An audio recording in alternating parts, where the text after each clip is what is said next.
The bleach fumes were making my eyes water, but I kept scrubbing. The marble floor of the foyer had to be perfect before Mr. Castellano returned from whatever business kept him out until 3 in the morning. I'd learned in my first week working at the estate that perfection wasn't optional, it was survival. My knees ached against the hard stone, even through the cheap kneeling pad I bought with my first paycheck. At 42 years old, my body wasn't built for this kind of work anymore, but beggars couldn't be choosers. A single mother with a chronically ill son didn't have the luxury of being picky about employment. "Elena!" I flinched at the sharp voice. Mrs. Chun, the head housekeeper, stood at the top of the curved staircase, her arms crossed over her crisp uniform. She was 50-something, rail-thin, and had the warmth of a tax auditor. "Yes, Mrs. Chun," I called back, sitting back on my heels. "When you finish the foyer, Mr. Castellano wants the basement deep cleaned. Top to bottom. He's hosting a private meeting down there next week." My stomach dropped. The basement. In the 3 months I'd worked here, the basement had been strictly off limits. I'd seen other staff members fired for even approaching the door. Maria, the previous maid, had been let go without notice after she'd accidentally left cleaning supplies near the basement entrance. If you're enjoying this story so far, don't forget to hit the like button and subscribe. Drop a comment telling me where in the world you're watching from. I love hearing from you. "The basement," I repeated, making sure I'd heard correctly. "I thought that area was restricted." Mrs. Chen's expression didn't change. "Mr. Castellano has cleared you for access. You'll find the key in my office. I expect it returned immediately after you finish. And Elena," she paused, her dark eyes boring into mine, "what you see down there stays down there. Do you understand?" "Yes, ma'am. I'm serious. Mr. Castellano values his privacy above all else. Gossip is grounds for immediate termination. No references. No severance." I nodded, my throat tight. I couldn't afford to lose this job. The salary was double what I'd made at the hotel, and the health insurance, mediocre as it was, covered some of Marco's medications. My 15-year-old son needed those medications to stay alive. Mrs. Chun disappeared back down the hallway, her sensible shoes clicking against the hardwood. I returned to scrubbing the floor, my mind racing. What could possibly be in the basement that required such secrecy? I'd heard the rumors, of course. Everyone in the neighborhood knew that Dominic Castellano wasn't just a wealthy businessman.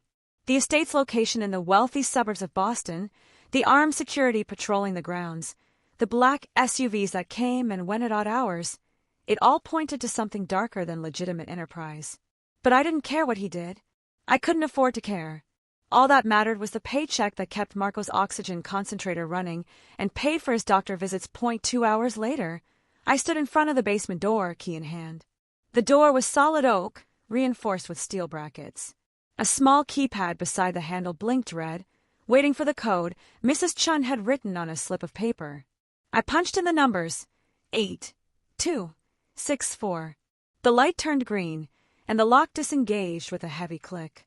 The door swung open, revealing a staircase that descended into darkness. I fumbled for the light switch, and fluorescent bulbs flickered to life, illuminating concrete steps that looked almost industrial in their stark simplicity. I grabbed my cleaning caddy and started down, each step echoing in the enclosed space.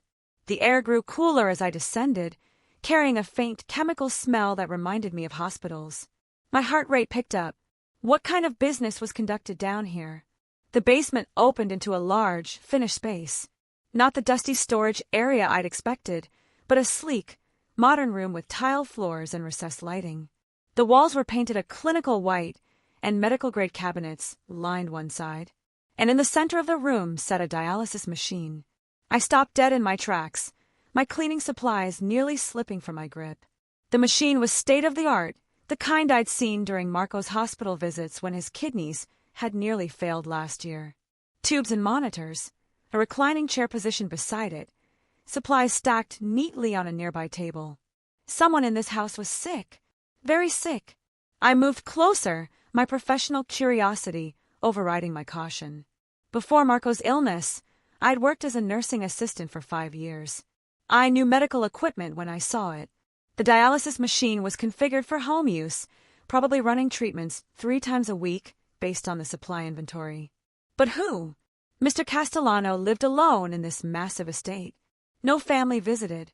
No one stayed overnight except the live-in security staff. Mrs. Chin had mentioned that he was intensely private, but this level of secrecy suggested something beyond mere preference. A sound from above made me freeze. Footsteps. Heavy, purposeful footsteps crossing the floor directly overhead. My eyes darted to the stairs. I wasn't supposed to be done cleaning yet. Mrs. Chen had estimated the job would take at least 4 hours. I quickly started organizing my supplies, trying to look busy. I'd clean the obvious surfaces, avoid touching anything medical, and get out as quickly as possible. The less I knew, the better. I was wiping down the cabinets when I heard the basement door open. Mrs. Chun said someone was down here. The voice was deep, cultured, with the faintest trace of an Italian accent.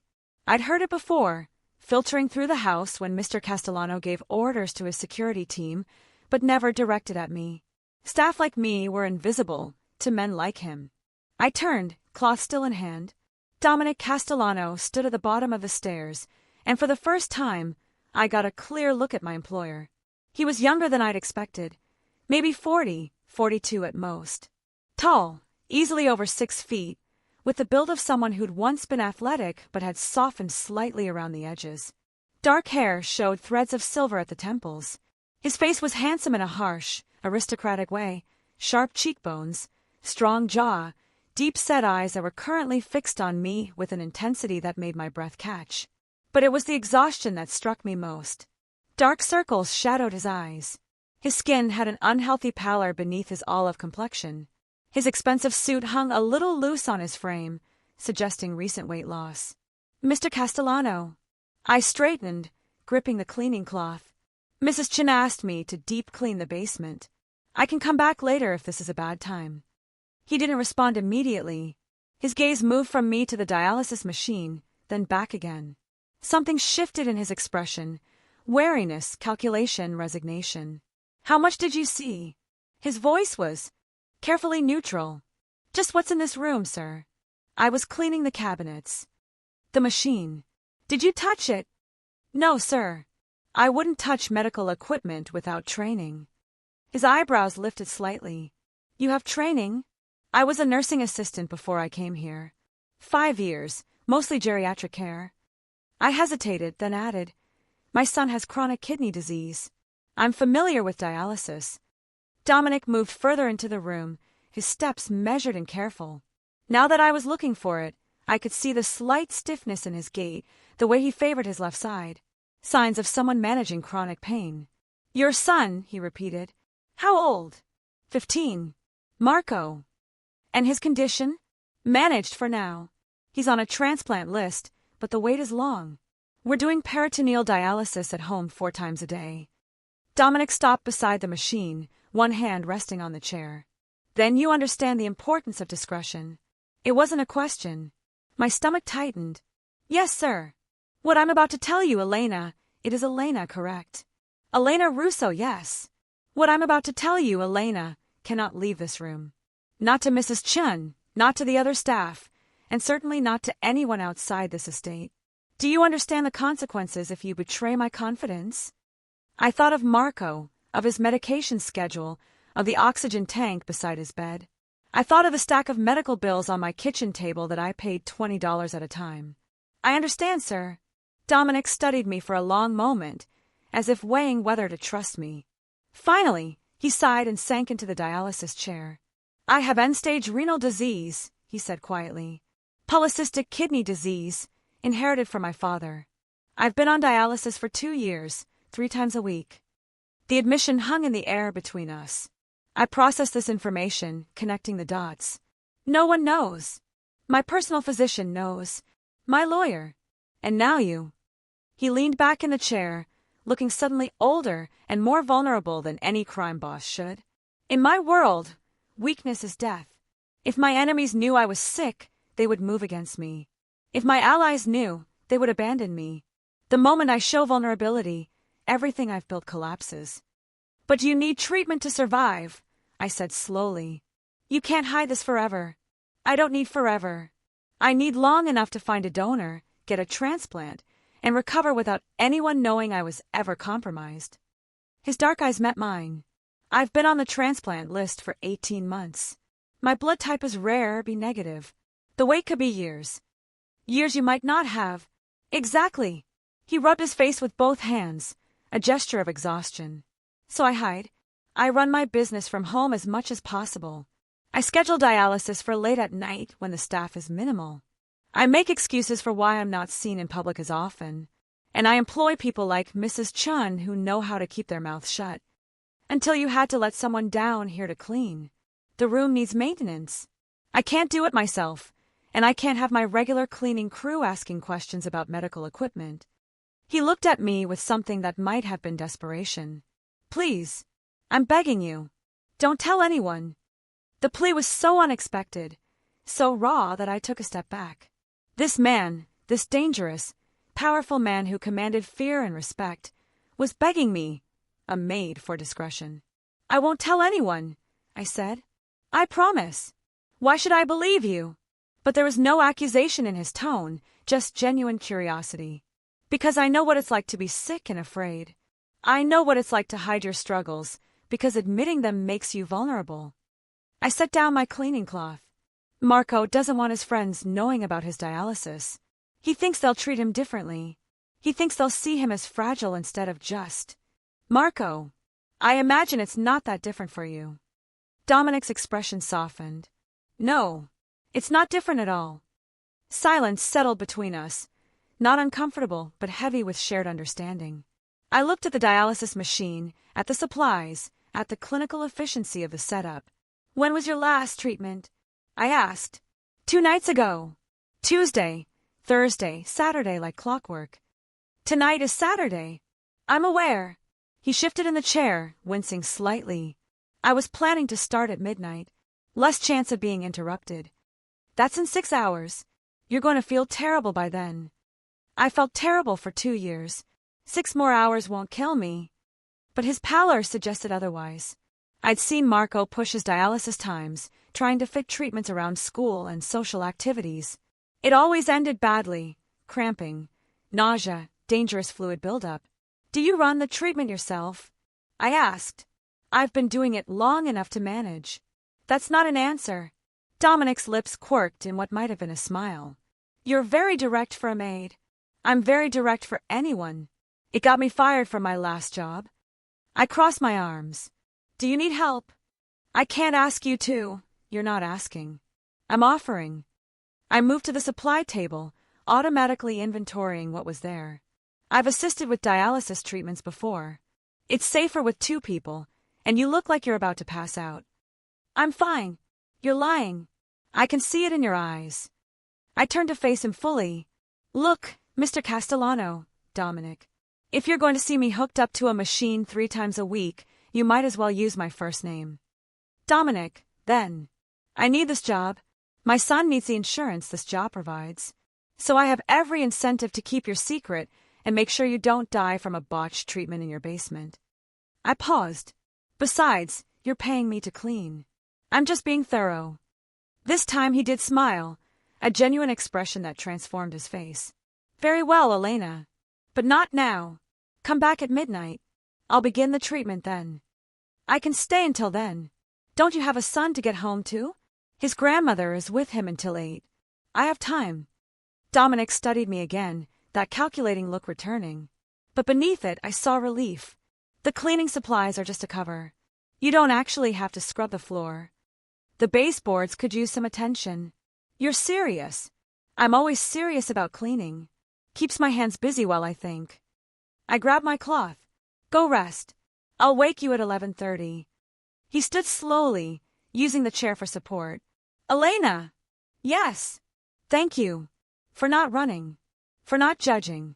For this. Everyone deserves dignity when they're sick, I said simply. Even crime bosses. Alleged crime boss, he corrected, but there was humor in his voice. Innocent until proven guilty. Of course. My mistake. He started toward the stairs, then paused. Your son, Marco. What's his prognosis? Stable for now. We're managing. Why? Because if you're going to help me live, the least I can do is make sure your son has the best care possible. He pulled out his phone. What hospital is he using? Boston General, but we can't afford. You can now.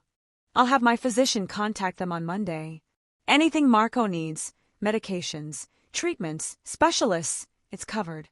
Mr. Castellano, I can't, Dominic. And yes, you can. Consider it hazard pay for dealing with me at my worst. He started up the stairs again.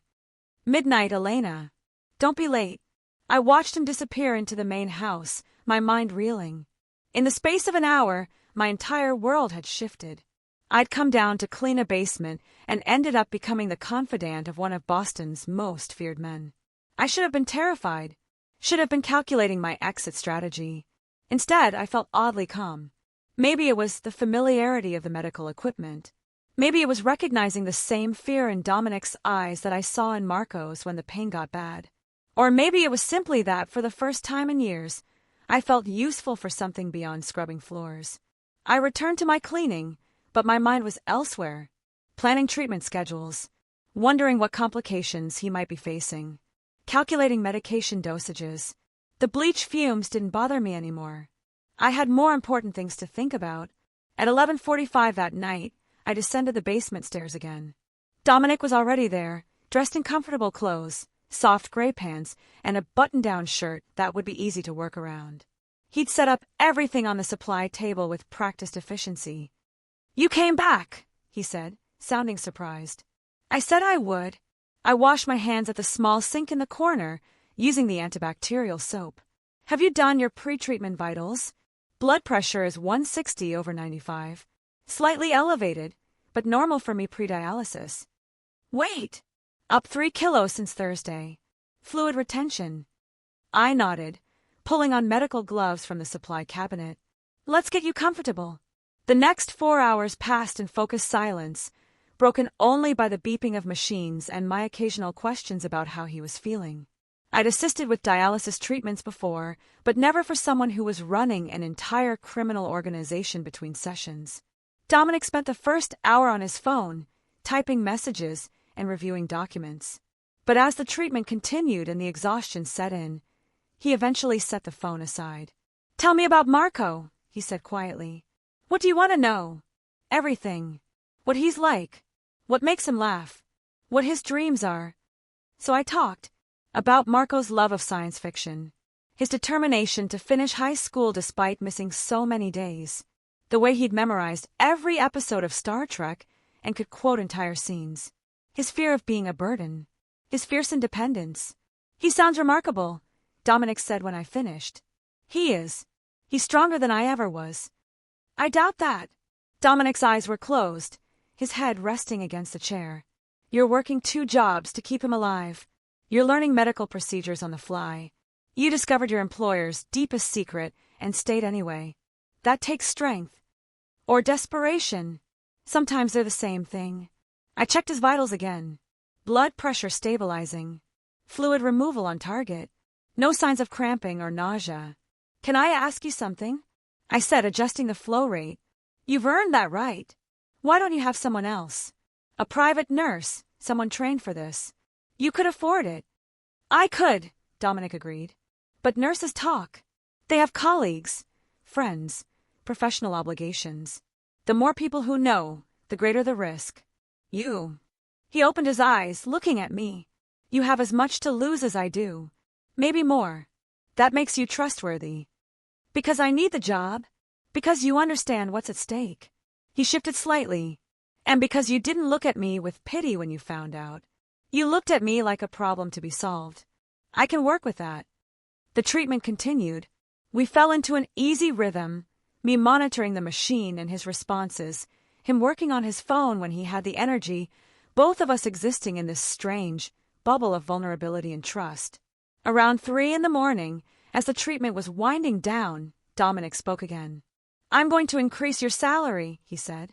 "Double what you're making now." "That's not necessary." "It is. You're doing 2 jobs, cleaning and nursing.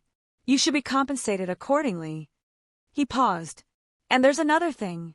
Marco's transplant. I can expedite the process." I stopped adjusting the machine. "What do you mean?"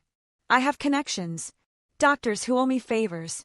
I can't manufacture a kidney, But I can make sure Marco is at the top of the list when a compatible donor becomes available. I struggle to find words. That's illegal. So is most of what I do. I can't ask you to. You didn't ask. I'm offering. Dominic sat up straighter, his gaze intense despite the exhaustion. Elena, I'm going to be blunt. I need you. Not just to run these treatments, but because you understand this situation in a way no one else can. You're a mother fighting to save her son. I'm a man fighting to save himself. We're the same. We're not. We are. And if helping Marco ensures your loyalty, then it's not charity. It's strategy. He reached out, his hand covering mine where it rested on the chair arm. Let me do this. For both our sakes. I looked down at his hand, strong despite the illness, warm despite the clinical coldness of the room. This was a deal with the devil. I knew that, but Marco needed a kidney more than I needed my conscience. Okay, I whispered.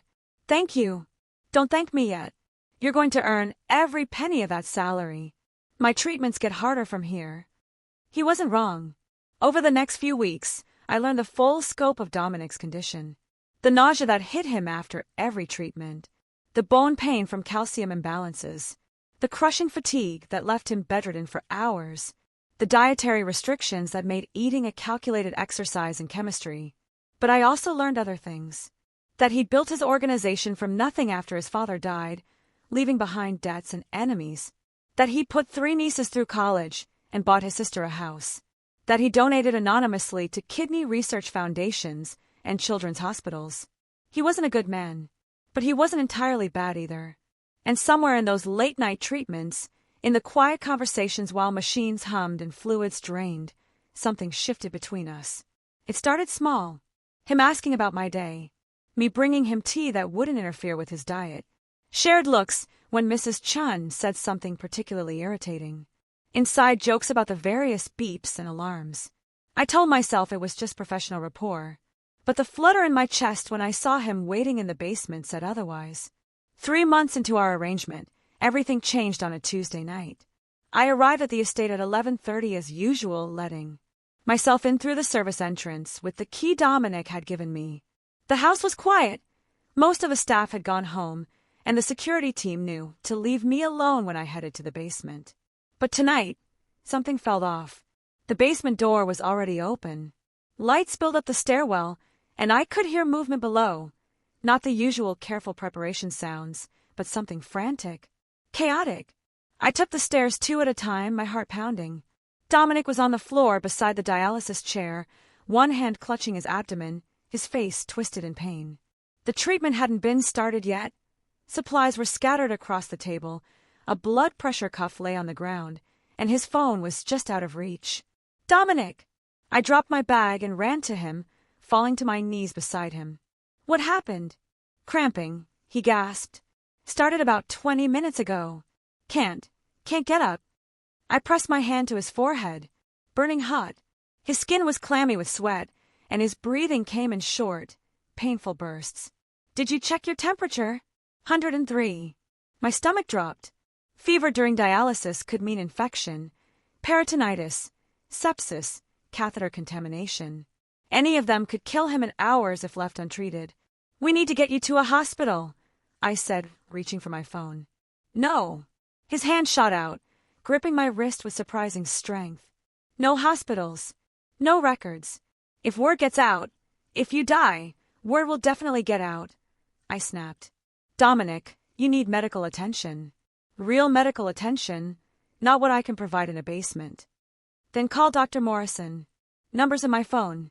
Password is 8264. The same code as the basement door. I grabbed his phone, unlocked it, and scrolled through his contacts. Dr. James Morrison, the personal physician who knew about the dialysis. The phone rang twice before a groggy voice answered. This better be important, Castellano. This is Elena Russo. I work for Mr. Castellano. He's having complications.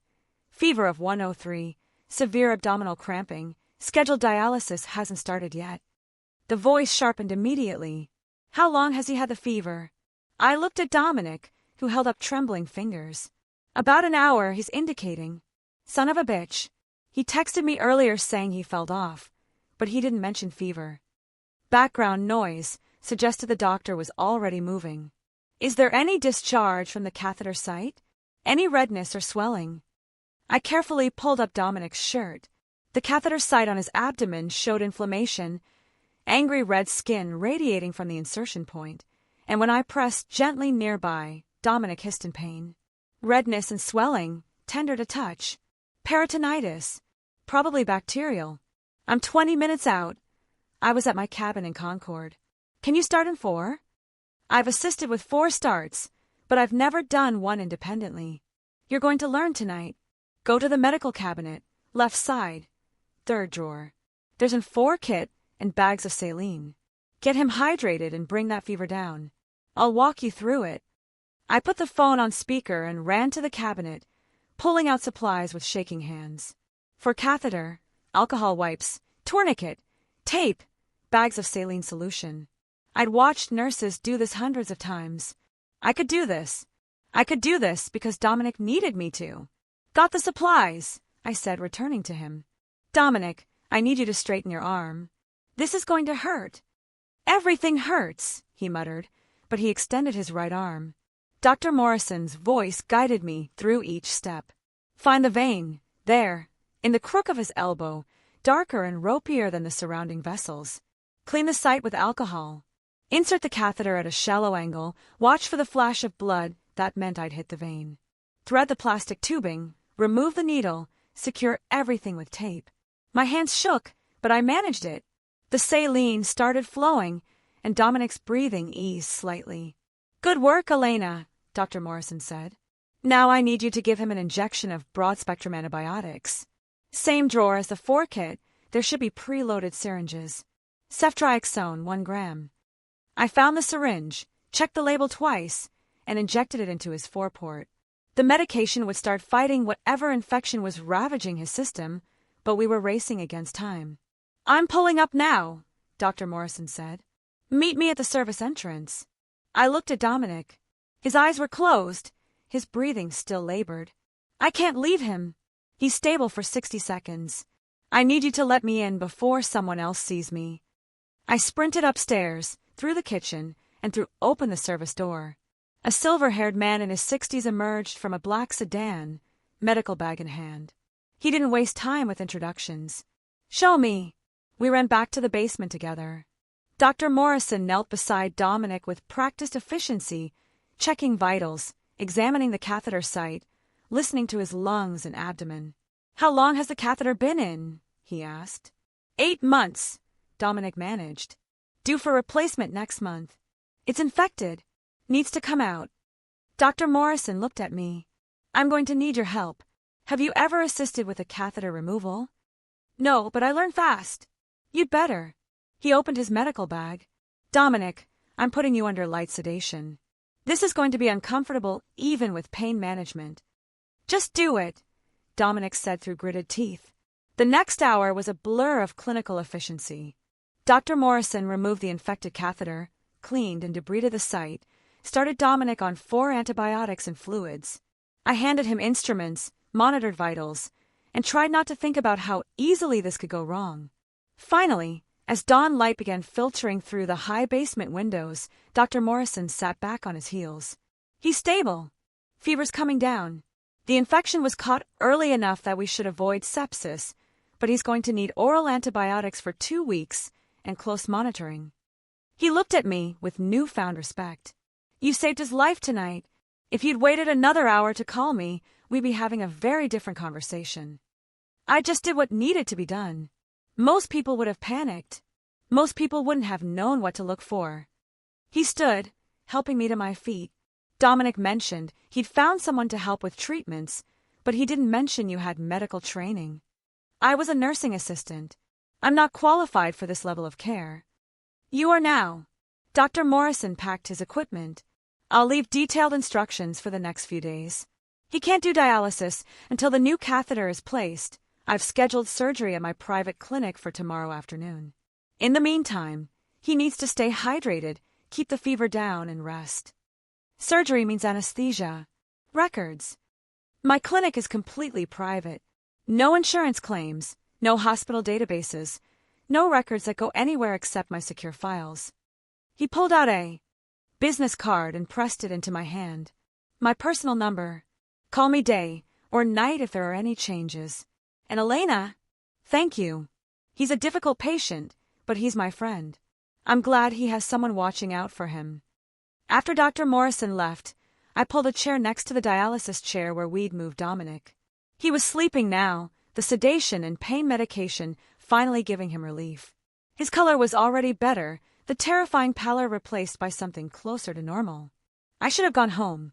Marco would be waking up soon, and his grandmother would need to leave for her own job. But I couldn't make myself move. I reached out and brushed a strand of dark hair from Dominic's forehead. In sleep, he looked younger, vulnerable. The harsh lines that usually marked his face had softened, revealing the man beneath the reputation. You scared me tonight, I whispered. Don't do that again. His hand moved, catching mine. His eyes opened, still fever bright but focused. Elena, I'm here. You're going to be okay. You stayed? Of course I stayed. Someone has to keep you from dying in your basement. A weak smile. My guardian angel. More like your very annoyed nurse. But I squeezed his hand gently. Go back to sleep. I'll stay until you wake up. Marco is fine. His grandmother is with him. Rest, Dominic.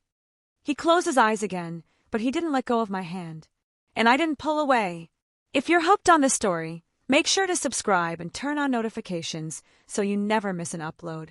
Your support means everything and helps me bring you more emotional stories like this one. The surgery went smoothly. Dr. Morrison placed a new catheter, and within a week, Dominic was back to his regular dialysis schedule. But something had changed between us. He started asking me to stay after treatments, not for medical reasons, but to talk about everything and nothing. His childhood in Sicily, my years as a nursing assistant, his regrets about the path his life had taken, my fears about Marco's future. Do you ever wish you'd made different choices? I asked one night, cleaning up after a treatment while Dominic rested in the chair. Every day, he admitted. But wishing doesn't change reality. I am what I am. You're more than your reputation. Am I? Most people would disagree. Most people haven't seen you at 4 a.m, fighting to stay conscious while machines keep you alive. I disposed of medical waste in the biohazard container. They haven't heard you on the phone with your sister, making sure her mortgage is paid. They haven't watched you work through legal documents that would save a legitimate business from foreclosure. You pay attention. It's my job to pay attention. Your vitals, your symptoms, your patterns. I paused. You. Dominic sat up slowly, his dark eyes fixed on me. Elena, I need to tell you something. My heart skipped. What? Marco's on the transplant list. Top priority as of yesterday. I nearly dropped the medical supplies. What? How? I made some calls. Called in some favors. There's a donor, B-positive blood type, good tissue match, young and healthy. The family is willing to donate 1 kidney to save a life. Dominic, that's... I don't understand. Marco is B-negative, not positive. B-positive can donate to B-negative in some cases. Dr. Morrison confirmed the compatibility. The donor specifically requested that the kidney go to a child in need. He stood, crossing the room to me. The surgery is scheduled for next week. Thursday. Boston General. My legs suddenly felt weak. I sat down hard on the supply table. This is real. This is actually happening. It's real. Marco is going to get a kidney. He's going to have a chance at a normal life. How did you? Who is the donor? Something flickered in Dominic's expression.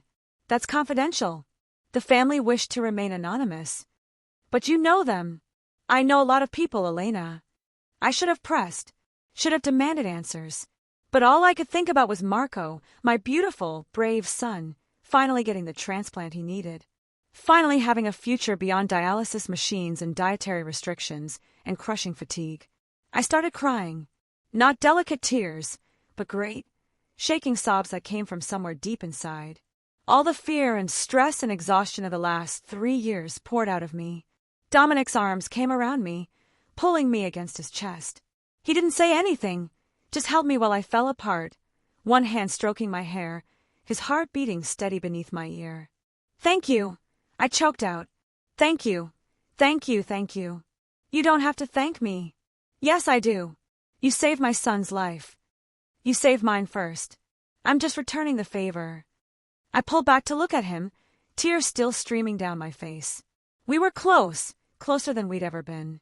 I could see the gold flecks in his dark eyes, the faint scar on his jaw, the way his breath hitched when I placed my hand on his chest. Dominic, he kissed me. It was gentle at first, tentative, questioning, giving me every opportunity to pull away. But I didn't pull away. I leaned into it, my hands fisting in his shirt, kissing him back with all the emotion I'd been holding inside for months. When we finally broke apart, we were both breathing hard. I shouldn't have done that, Dominic said, but he didn't sound sorry. Probably not. You work for me. This is completely inappropriate. Extremely inappropriate. We should forget this happened. We should. I kissed him again. But I don't want to. Elena. My name was half prayer, half warning. You don't know what you're getting into. My life is complicated, dangerous.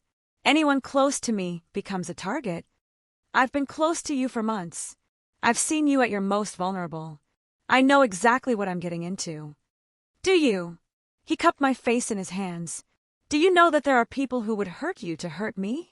That loving me puts both you and Marco at risk? Are you saying you love me? The question hung between us. Dominic's jaw worked, emotions warring across his face.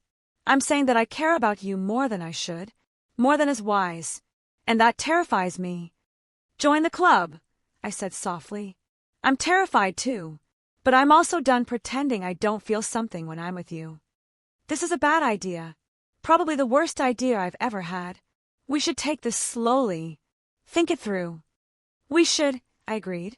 Then I kissed him again, and thinking became impossible. Marco's surgery was scheduled for Thursday morning at 7. I'd taken the week off work, Dominic had insisted, and for once I hadn't argued.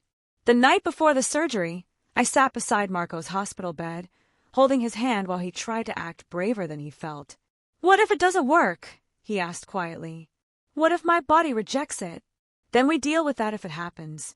But the doctors say you're an excellent match. Your body is going to accept this kidney, and you're going to get better. How do you know? Because you're stubborn, just like your mother. And stubborn people don't give up. Marco smiled, but it was shaky.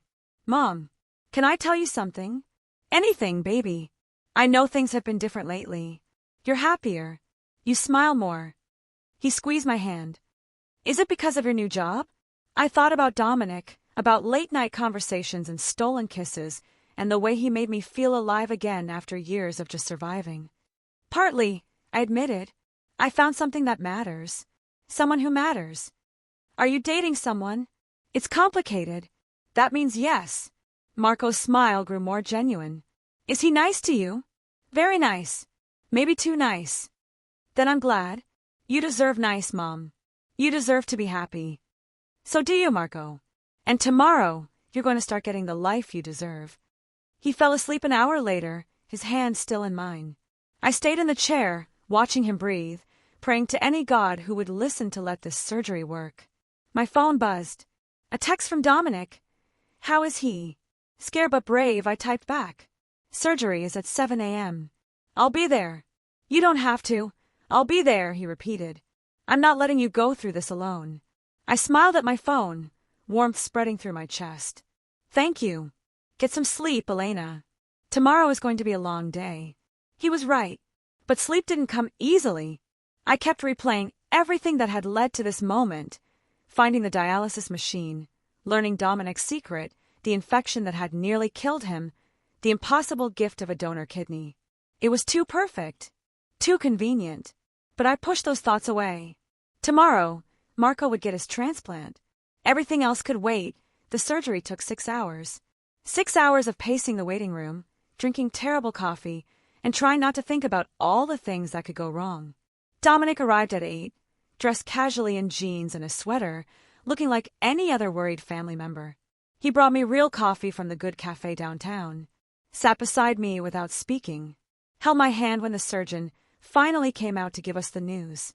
The surgery went perfectly, Dr. Patel said, still in her scrubs. The kidney was an excellent match, better than we expected, actually. It started producing urine almost immediately after we connected it. Marco is in recovery now, and his numbers are already improving. I started crying again. Dominic's arm came around my shoulders, pulling me close. When can I see him? I asked. Another hour. We want to make sure he's stable coming out of anesthesia. But he's going to be fine, Ms. Russo. Your son is going to have a normal, healthy life. After the surgeon left, I buried my face in Dominic's shoulder. He's going to be okay. He's really going to be okay. I told you he was stubborn, Dominic murmured against my hair. Like his mother. I pulled back to look at him. In the harsh fluorescent lighting of the hospital waiting room, he looked tired, shadows under his eyes, the ever-present fatigue of his own illness showing in the lines of his face. But he was here. He'd come to support me through my crisis, even though every public appearance was a risk for him. Dominic, the donor. Tell me the truth. Who is it? His expression closed off. Elena, please. I need to know. He was quiet for a long moment, clearly weighing what to tell me. Finally, he sighed. It was my nephew. Antonio. He's 23, healthy, works in my legitimate real estate business. B-positive blood type, perfect tissue match. He met my eyes. I didn't pressure him. I explained the situation, told him about Marco, and he volunteered. He said if he could save a kid's life, it was worth losing a kidney. My breath caught. Your nephew gave up a kidney for my son? My family takes care of our own. And whether you realize it or not, Elena, your family now. I don't know what to say. Say you'll have dinner with me. A real dinner, not hospital cafeteria food or meals eaten in my basement at 3 a.m. A date. A date, I repeated, testing the word. Dominic Castellano wants to take me on a date. Dominic Castellano wants to take you on 100 dates. But we should probably start with one. I laughed, a real, genuine laugh that felt foreign after hours of stress. Okay, one date. After Marco is released and settled at home. It's a deal. He kissed my forehead. Now come on. Let's go see your miracle. Marco was groggy but smiling when they finally let us into recovery. The color was already returning to his face, and when Dr. Patel checked his labs, the numbers showed kidney function that was almost normal. This is remarkable, she said, reviewing the charts. I've never seen such an immediate response. Antonio must have been an exceptional match. He was, Dominic said quietly. Marco looked at him with curiosity. Are you my mom's boyfriend? I choked on air. Dominic's lips quirked. I'm working on it, he told Marco seriously. Your mother is a tough negotiator. Good. She deserves someone who has to work for it. Marco's words were slurred from the anesthesia, but his meaning was clear. You better treat her right. I intend to. And if you don't, I'll. He yawned hugely. I'll do something. When I'm not so tired. Duly noted, Dominic said solemnly. I'll be on my best behavior. Marco fell asleep again, his hand curled around mine. I looked at Dominic over my son's hospital bed, and something settled in my chest. Something warm and permanent and terrifying in its intensity. This man, this dangerous, complicated, impossibly generous man, had given me back my son's future. And somehow, in the process, he'd become part of our present. Marco recovered quickly. Within a week, he was home, his energy returning day by day. Within 2 weeks, he was begging to go back to school. Within a month, he was playing basketball with his friends, something he hadn't been able to do in years. I watched him transform from a sick child into a healthy teenager, and every day I thanked God and Dominic and Antonio and whoever else had made this miracle possible. Dominic and I continued our late-night treatments in the basement, but now they felt different. More intimate. We talked about everything. His hopes of finding a donor, my dreams for Marco's future, the impossible logistics of a relationship between a maid and a crime boss. My sister wants to meet you, Dominic said one night after a particularly smooth treatment. Lucia. She's been pestering me for weeks. Your sister knows about me? She knows I've been different lately. Happier. She correctly deduced that a woman must be involved. And she wants to meet the maid who's sleeping with her brother? We're not sleeping together, Dominic pointed out. We've kissed approximately 24 times in the last month. I'm counting. It's actually 27. I laughed, disconnecting his 4. You're keeping track. Of course I'm keeping track. Each one is burned into my memory. He caught my hand, pulling me closer. And for the record, Lucia doesn't care that you're a maid. She cares that you make me happy. That's all that matters to her. What about the rest of your family? Your business associates? They'll adjust. Or they won't. Either way, I don't care. His expression grew serious. Elena, I know this is complicated. I know there are risks. But I'm tired of hiding. I'm tired of being alone. I want to try this, really try, not just stolen moments in a basement. What are you saying? I'm saying move in with me. You and Marco. There's plenty of room in this house, and he should be close to Boston General for follow-up appointments anyway. I can make sure he has everything he needs, the best doctors, the best schools, whatever he wants. Dominic, that's too much. It's not enough. It will never be enough to repay what you've given me. He stood, pulling me fully into his arms. You gave me hope when I had none. You gave me someone to trust when I'd forgotten how. You gave me a reason to fight for more time, because I want to spend that time with you. You're going to make me cry. Good. Cry. Then say yes. I looked up at him, this man who'd somehow become my entire world in the span of a few months. Yes. We'll move in. But on one condition. Name it. You let me help you find a donor. No more suffering in silence. We do this together, all of it. Dominic's eyes glistened. Together. Together, I agreed and kissed him to seal the promise. Moving into the estate was surreal. My entire apartment fit into 2 bedrooms of Dominic's house. Marco couldn't believe he'd have his own bathroom, his own sitting area, his own everything. This is insane, Mom, he said, standing in his new room. Are you sure this is legal? Mostly legal, I hedged. Just don't ask too many questions. Is he really a crime boss? I should have lied, should have maintained the fiction. But Marco deserved honesty. Yes, he is. But he's also the man who made sure you got a kidney, who treats me with respect, who's fighting his own battles with dignity and courage. I sat on his new bed. I know it's not ideal, but nothing about our life has been ideal. At least now we're safe and you're healthy. And you're happy, Marco added. That's what matters most. I like seeing you happy, Mom. I like being happy. Then I'm okay with this, even if my new stepdad is a criminal. We're not getting married. Yet, Marco said wisely. But you will. I can tell by the way he looks at you. And how does he look at me? Like you're the answer to a question he's been asking his whole life. Out of the mouths of babes. That night, after Marco was asleep and the house was quiet, I found Dominic in the basement. But he wasn't preparing for dialysis. He was sitting in the chair, staring at nothing, his phone clutched in his hand. What's wrong? I asked, immediately going into nurse mode. Are you feeling sick? Is it the fever again? No. I'm fine. He held up the phone. Dr. Morrison called. There's a donor. A kidney. B negative. Perfect match. Young and healthy. The donor is being prepped now. Surgery could be as early as next week. I froze. Dominic, that's incredible. That's what we've been waiting for. I know. I should be relieved. Excited. But all I can think about is how this changes everything. Changes how? He stood, crossing to me. Once I have a transplant, once I'm healthy again, you won't need to be here.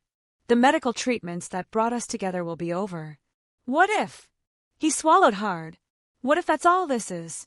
Proximity and shared trauma and gratitude mixed up into something we're calling love? Is that what you think this is? I don't know what to think. I just know I'm terrified of losing you. I took his face in my hands, making him look at me. Dominic Castellano, you are an idiot. I what? I didn't fall in love with you because you were sick. I fell in love with you despite it. I fell in love with your strength, your vulnerability, your ridiculous overprotectiveness, the way you remember how I take my coffee and what makes Marco laugh. I kissed him softly. The treatments brought us together. But they're not what's keeping me here. You are. Elena, I love you. Healthy. Sick. Whatever comes next. I love you. The words hung between us. I'd said them. Put them out into the world where they couldn't be taken back. Dominic kissed me with a desperation that stole my breath. When he finally pulled back, his eyes were wet. I love you too. So much it scares me. Good. We can be scared together. Together, he repeated, and it sounded like a vow. The surgery was scheduled for the following Thursday. And this time, when we sat in the hospital waiting room, I was the one holding Dominic's hand, watching the clock, praying for a miracle. We'd come full circle. And whatever happened next, we'd face it together. The surgery took 8 hours. 8 hours of waiting, pacing, and trying not to think about everything that could go wrong. Dr. Morrison had explained the risks, rejection, infection, complications from years of dialysis damage. But he'd also said Dominic was strong, that the donor kidney was perfect, that the odds were in his favor. I sat in the private waiting room Dominic had arranged, far from the public areas where curious eyes might recognize him. Marco was with me, doing homework on his laptop, occasionally looking up to check if I was okay. "Mom, you need to eat something," he said around hour 5. "I'm not hungry. You haven't eaten since yesterday. Dominic would want you to take care of yourself. Dominic isn't here to have an opinion, which is why I'm having it for him." Marco pulled a granola bar from his backpack and pressed it into my hand. "Eat, please." I ate mechanically, tasting nothing. My mind was in that operating room, watching surgeons work on the man I loved. The man who'd saved my son. The man who'd somehow become essential to my existence in the space of a few months. Around hour 7, Dominic's sister Lucia arrived. She was in her early 50s, elegant in a way that suggested money but not excess. Dark hair shot through with silver, sharp eyes that assessed me instantly. "You must be Elena," she said, extending her hand. "I'm Lucia. Dominic's mentioned you." "Has he?" I shook her hand, acutely aware of my rumpled clothes and unwashed hair. "Constantly. It's become annoying." But she smiled. "He says you saved his life. He's exaggerating. I just helped with treatments." "He doesn't exaggerate. If Dominic says you saved his life, you did." Lucia sat beside me, her expensive perfume filling the small space. "He also says he's in love with you, which is far more remarkable. My brother doesn't love easily." Marco looked up from his laptop with interest. I shot him a warning look. "He told you that?" I asked Lucia. "He didn't have to. I've known him for 52 years. I can read him better than anyone." She studied my face. "The question is, do you love him back?" "I do. Very much. Even knowing what he is. What he does. I know exactly what he is. And what he does." I met her gaze steadily. "I also know what he did for my son. The kind of man who would give a kidney to a stranger's child. That's the man I love." Lucia's expression softened. "Antonio told me about the donation. He was honored to help. Said any nephew of Dominic's is family." She paused. "That includes you now, Elena. Whether you want it or not, you're part of this family." "I'm not married to your brother." "Yet," Marco interjected. "But you will be." "Marco!" "What?" "It's obvious." He returned to his homework with a knowing smile. Lucia laughed, a genuine, delighted sound. "I like this one. He has sense." She squeezed my hand. "Dominic is going to be fine, Elena. He's a Castellano. We're too stubborn to die in operating rooms." But even her confidence couldn't stop the fear churning in my stomach. At hour 8, Dr. Morrison finally emerged. He looked exhausted but not devastated, which I took as a good sign. "The surgery was successful," he said, and I felt the world tilt. "The kidney is functioning well. Urine output started within minutes of connection, exactly what we want to see. Dominic is in recovery now, still under anesthesia, but his vitals are stable." "Can I see him?" The words tumbled out before I could stop them. "Once he's awake and stable. Another hour, maybe 2. Dr. Morrison looked at Lucia. "You should call the family. Let them know he came through." "I will. Thank you, James." After the doctor left, I sat down hard, my legs suddenly unable to support me. Marco wrapped his arms around me from the side. "See? I told you he'd be okay." "You did." I hugged him back, breathing in the scent of his shampoo, grateful beyond measure that both the men I loved were going to survive. They let me into recovery an hour later. Dominic was awake but groggy, his eyes unfocused until they found me. Then he smiled, a real, genuine smile that made my heart ache. "Elena! I'm here." I took his hand, careful of the 4 lines. "How do you feel?" Like someone cut me open and rearranged my organs. His voice was hoarse from the breathing tube. But better. Already better. I can tell the difference. Dr. Morrison says the kidney is working perfectly. Did he say when I can leave? I hate hospitals. You just had major surgery. You're not leaving for at least a week. Dominic groaned. A week of terrible food and nurses who aren't you. This is torture. I'll visit every day. That's not enough. I want you here. With me. Dominic, I can't stay at the hospital 24/7. Marco needs me. The house needs managing. Marry me. I stopped mid-sentence. What? Marry me, Elena. He squeezed my hand with what little strength he had. I just spent 8 hours in surgery, thinking about how much time I've wasted. How many years I spent alone because I was too proud or too scared to let anyone in. I don't want to waste any more time. I want you. Permanently. Legally.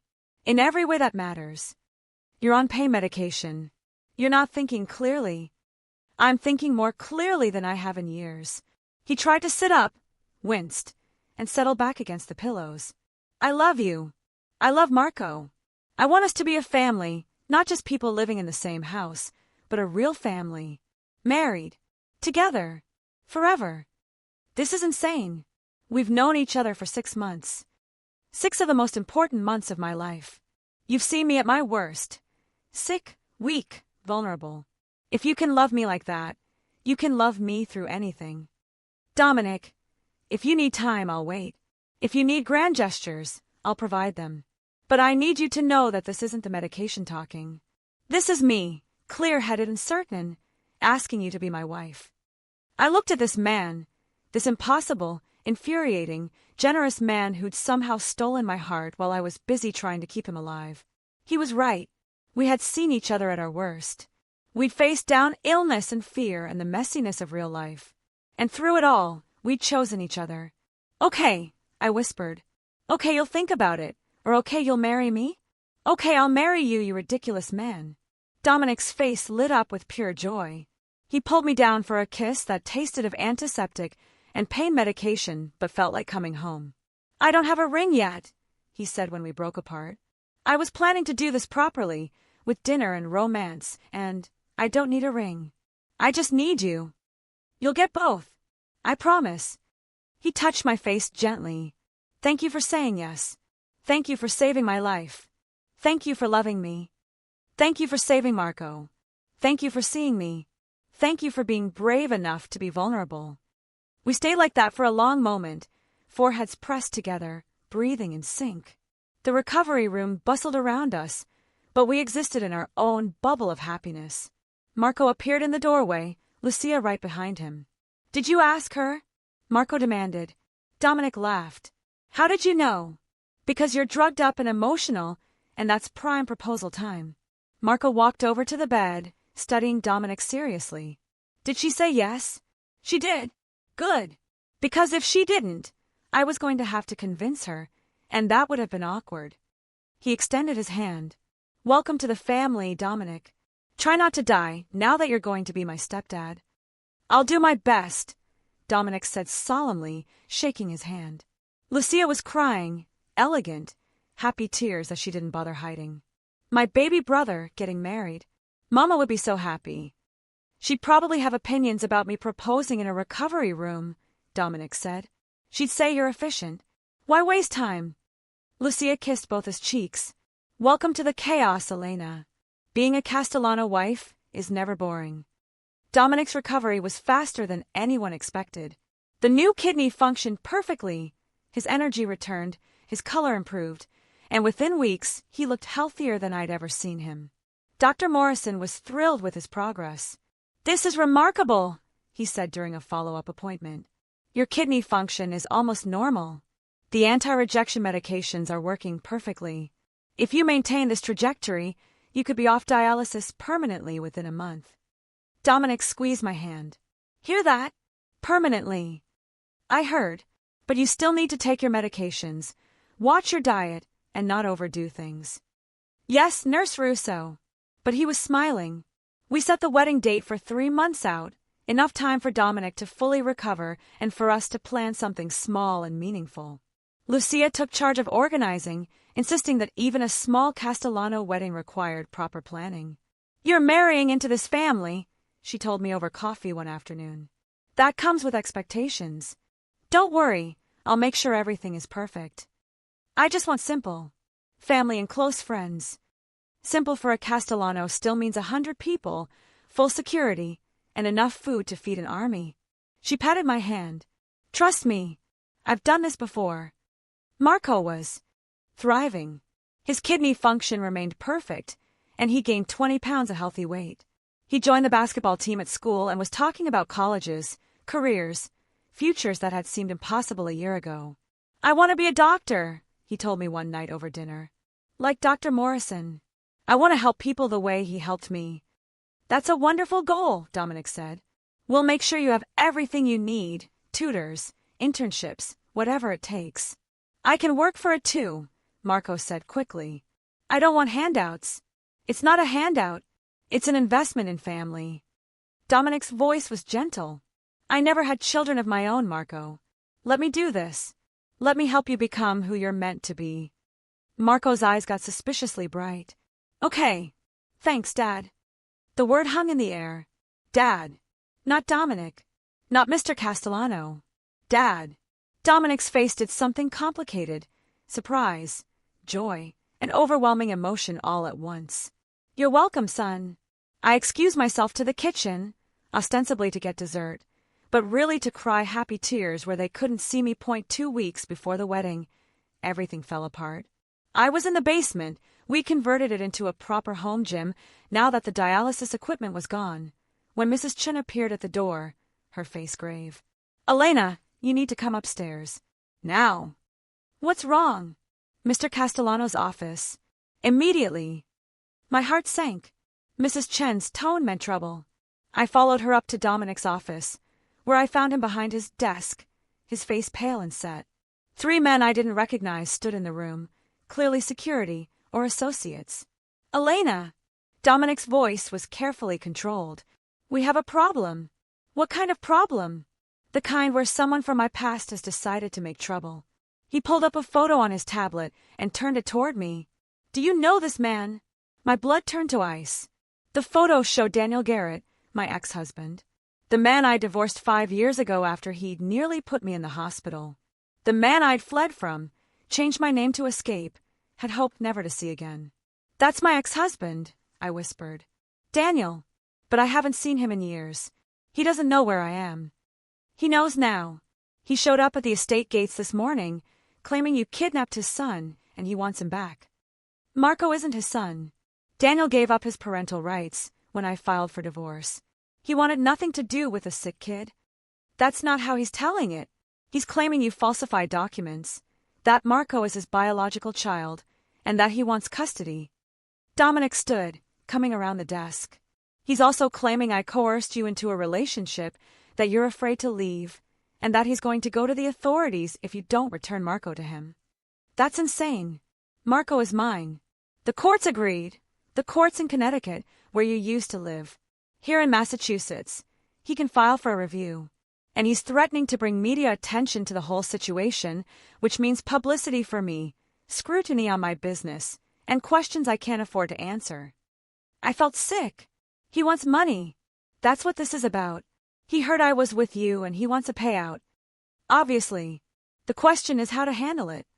One of the security men spoke up. We can make him disappear. Simple, clean, untraceable. No, I said immediately.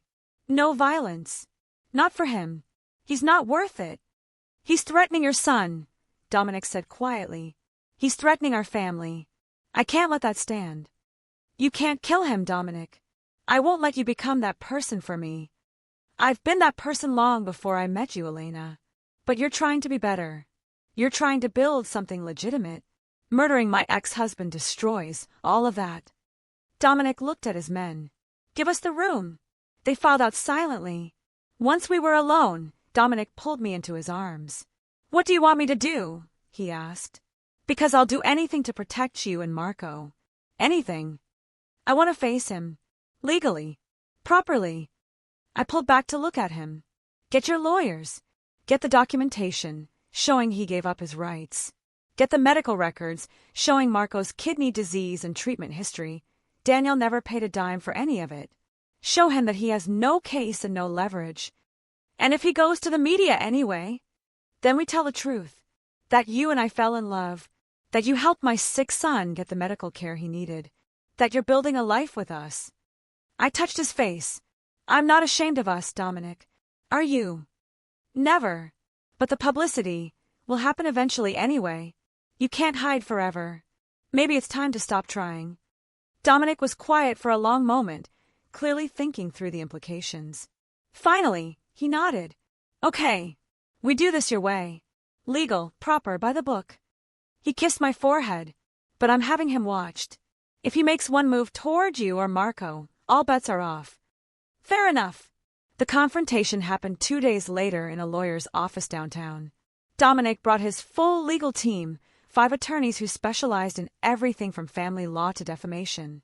I brought documentation going back 15 years. Daniel showed up looking exactly as I remembered, weak chin, thinning hair, the same mean eyes that had terrified me for years. But I wasn't that scared woman anymore. I'd survived single motherhood, medical crises, and falling in love with a crime boss. Daniel Garrett didn't frighten me. "Elena!" He tried to smile. "You look good. Wealthy boyfriend treating you well." "Fiancé," I corrected coolly. "And we're not here to chat. You want money. Name your price." "I want my son." "Marco isn't your son. You signed away your rights. You didn't want a sick kid dragging you down. I believe those were your exact words." "I was young and stupid. I've changed." "You're lying. You don't want Marco. You want whatever you think you can extort from Dominic." Dominic leaned forward, his expression pleasant but his eyes deadly. "Let's cut through the nonsense, Mr. Garrett. You have no legal claim to Marco. You have no moral claim. What you have is a gambling problem and debts to some very unpleasant people in Connecticut. Debts that total approximately $200,000. Daniel's face went white. "How did you? I know everything about everyone who threatens my family. Your debts, your habits, your complete failure as a human being." Dominic slid a folder across the table. "Here's my offer. I pay off your debts. In exchange, you sign a legally binding agreement that you will never contact Elena or Marco again. You will not speak to the media. You will not file any legal claims. You will disappear from their lives permanently. And if I don't, then I let your creditors know exactly where to find you. I also make sure every casino from here to Atlantic City knows you're a card counter who cheats. And I personally ensure that you never get another line of credit anywhere on the East Coast." Dominic's smile was sharp. "Your choice, Mr. Garrett. Financial freedom and a fresh start, or a very short, very painful future." Daniel looked at me desperately. "Elena, please. I'm trying here. I want to know my son." "No, you don't. You want money. You've always only wanted money." I pulled out my own folder. These are medical records from the last 15 years. Every doctor visit, every treatment, every medication. The total cost is over $500,000. I paid it. Insurance paid some. Dominic paid the rest. You paid zero. You don't get to call yourself a father now. I made mistakes. You made choices. And now you live with them. I stood. "Take Dominic's offer, Daniel. Take the money and disappear. Because if you try to hurt my son, if you even think about disrupting his life, I will destroy you myself. And I won't need Dominic's help to do it." The fierceness in my voice surprised everyone, including me. But I meant every word. I'd fought too hard to save Marco to let Daniel ruin everything now. Daniel looked between us, seeing no weakness, no leverage. Finally, his shoulders slumped. "Fine. I'll sign your papers. But I want $300,000. $250," Dominic countered. "And you signed today. Deal." The lawyers produced documents. Daniel signed them with shaking hands. A cashier's check was provided. And just like that, the ghost from my past was exorcised. After Daniel left, I collapsed into a chair shaking with adrenaline. You were magnificent, Dominic said, kneeling beside me. Absolutely terrifying. I was serious. I would have destroyed him. I know. That's what made it beautiful. He kissed me gently. It's over, Elena. He's gone. He can't hurt you anymore. Thank you. For the money, for the lawyers, for having my back. Always. That's what family does. The wedding took place on a Saturday in early autumn. Lucia had been true to her word. Simple, meant 150 people, a string quartet, and enough flowers to stock a florist shop. But it was beautiful. I wore a dress that Lucia had helped me choose. Simple ivory silk that made me feel elegant rather than overdressed. Marco walked me down the aisle in a suit that Dominic had bought him, looking so grown up it made my heart ache. You ready for this, Mom? He whispered as we waited for our cue. Completely terrified. Good. That means it matters. He squeezed my arm. I'm proud of you. For everything. For being brave. For choosing happiness. For finding us a family. I love you, Marco. Love you too. Now let's get you married before Dominic has a heart attack. He's been checking his watch every 30 seconds. The ceremony was a blur of vows and tears and laughter. Dominic promised to love and protect me and Marco for all our days. I promised to stand by him through sickness and health, a vow that carried extra weight given our history. When the priest pronounced us husband and wife, Dominic kissed me with such joy that the crowd erupted in applause. Mrs. Castellano, he murmured against my lips. Elena Russo Castellano, I corrected. I'm keeping part of my name. For Marco. I love that. I love you. I love you too. Now let's get through this reception, so we can start our honeymoon.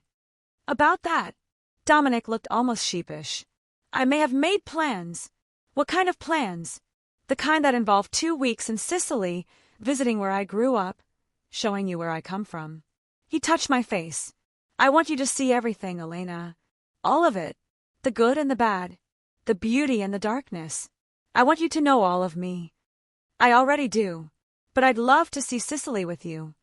The reception was exactly what Lucia had promised. Massive, joyful, and filled with people who were genuinely happy for us. Dominic's family embraced me completely. Antonio, the nephew who donated his kidney to Marco, gave a toast that made everyone cry. A year ago, my uncle asked if I'd be willing to save a child's life, he said, raising his glass. I said yes without hesitation. But I didn't know then that saving Marco would also save my uncle. That bringing Elena into our family would give Dominic something he'd never had. Real love. Real partnership. Real hope. He looked at us directly. To Elena and Dominic, may you have many years of health, happiness, and the kind of love that saves lives. We danced until midnight. Not the careful, measured movements of people afraid to show affection, but real dancing, joyful, abandoned, completely in love. I have something for you, Dominic said as we swayed to a slow song. He pulled a small box from his pocket. You already gave me a ring. This is different. He opened the box to reveal a key. To the basement. I laughed. You're giving me a key to the basement on our wedding night? It's symbolic. That basement was where we started. Where you saw me at my worst and stayed anyway. Where we fell in love between medical treatments and late-night conversations. He took my hand. I want to turn it into something new. A studio for you, maybe. Or a library. Or whatever you want. No more hiding. No more secrets. Just a space that's ours. A library, I decided, with comfortable chairs and good lighting.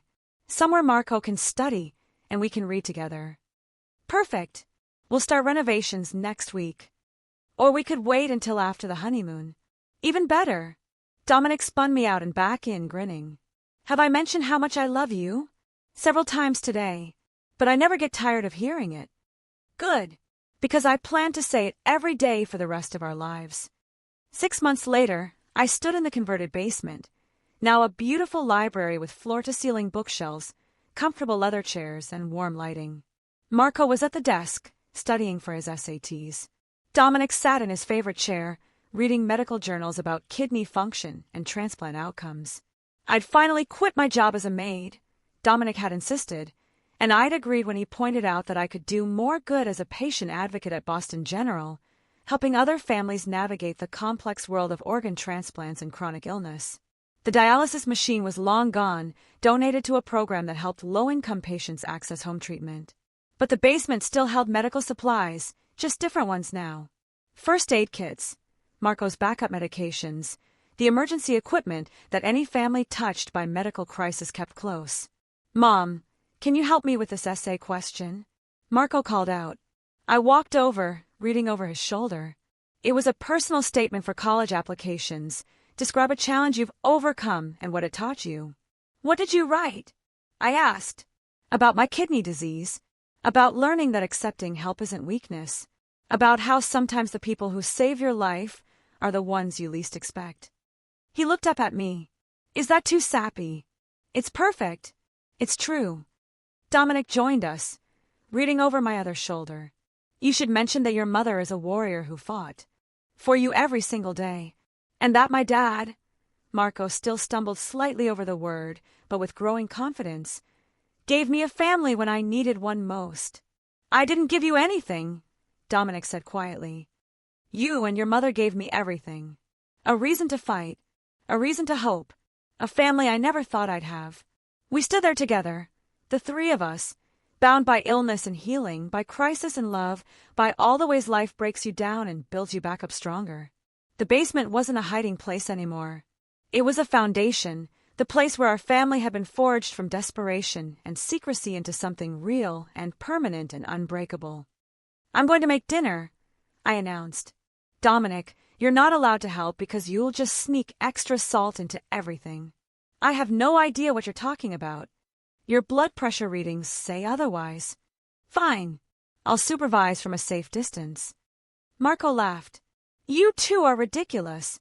"We prefer charmingly eccentric," Dominic said, pulling me close and kissing the top of my head. We headed upstairs together, leaving the library behind. But I glanced back once, remembering the dialysis machine, the fear, the late-night treatments that had somehow transformed into the foundation of forever. I'd come to this house as a maid, desperate and alone, struggling to save my dying son. I'd found a secret in a basement, a powerful man's vulnerability, his humanity hidden behind walls of necessity and fear. That secret had changed everything. It had given Marco a future. It had given me love. It had given Dominic a family. And it had taught me that sometimes the things we're most afraid to reveal, our weaknesses, our needs, our desperate hope for connection, are exactly what save us. The basement door closed behind us with a soft click. Above us, the house was warm with light and laughter and the sounds of family. We'd started in darkness, Dominic and I, in secrecy and fear and the clinical beeping of machines keeping him alive. But we'd found our way to this, to dinner preparations and homework help and the beautiful, ordinary chaos of a life built together. The maid had found a secret in the basement, and in keeping that secret, she'd found everything she'd ever needed. Forever. Thank you so much for watching until the end. If you love this story, check out the other videos on your screen now. I think you'll really enjoy them. And don't forget to subscribe if you haven't already. See you in the next story.